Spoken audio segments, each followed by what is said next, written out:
conversation the other day, and Hendo was the first person who I doubled back with and had a second conversation with. And now me and you also have doubled back and had a second conversation. And one of the things that we sort of talked about is the importance of having a platform and a format where you can have a discussion about things that's in the culture, and keep the culture sort of at the forefront of the conversation. And the way that the ecosystem works is that as long as the culture is in the forefront of the conversation, it makes it so that whenever music is being released, more people is paying attention to what's being released. More people is paying attention to what it is that artists are doing.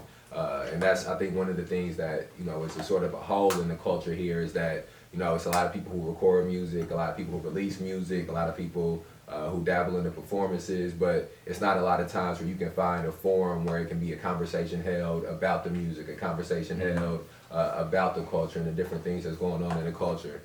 So one of the things that I wanted to get into the rhythm of doing is, sit down, talk with everybody a first time, sort of talk about their musical journey up to this point, talk about what their creative process is, then talk about things that they may be working on recently, but then also be able to have conversations about things that's going on in the culture in a constructive way, in a productive way.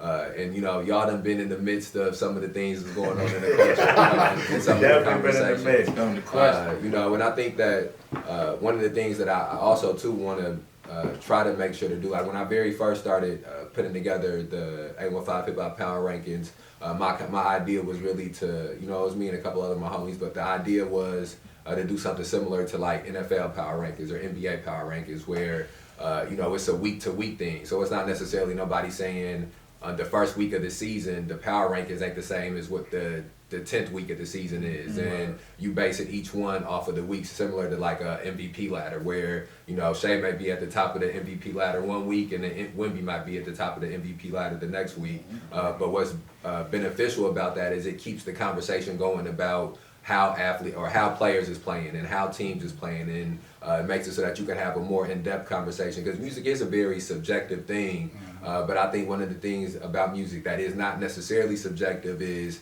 somebody's output, and it's subjective whether or not you like somebody's 16, but it's not necessarily subjective if this person has put out 8 16s and this other person's only put out 2 16s. It's subjective, if you like somebody's music video, but it's not necessarily subjective if this person's put out 5 music videos and this person's put out 1 music video. And so I think one of the things that is also important to go along with skill is being able to consistently, produce.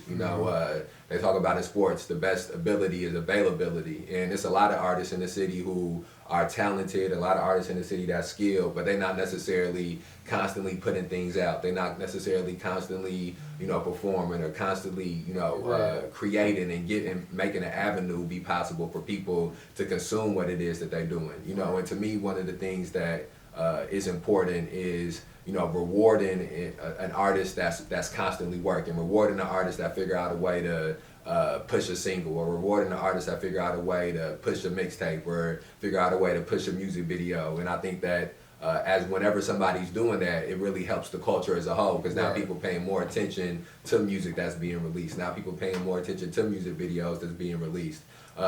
So talk to me about, in your opinion, to me, like I said, that's how I sort of gauge, who I would say is the hottest rapper. I wouldn't necessarily maybe use the term the best rapper, but the concept of the power rankings was less about a person's skill and more about a person's output.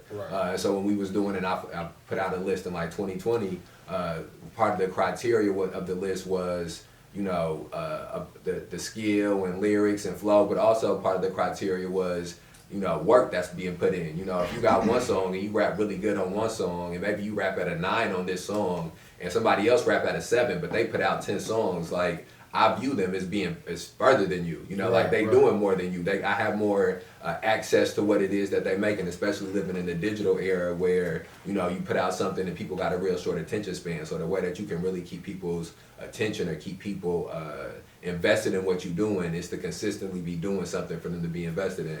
So just talk to me about what niggas gon' sell they soul for them Andrew Jacksons. Translate the culture for them crackers, that's the same transaction. From when they with you with them white folks, they gon' kick your back. And when the captain asks what happened, they get free.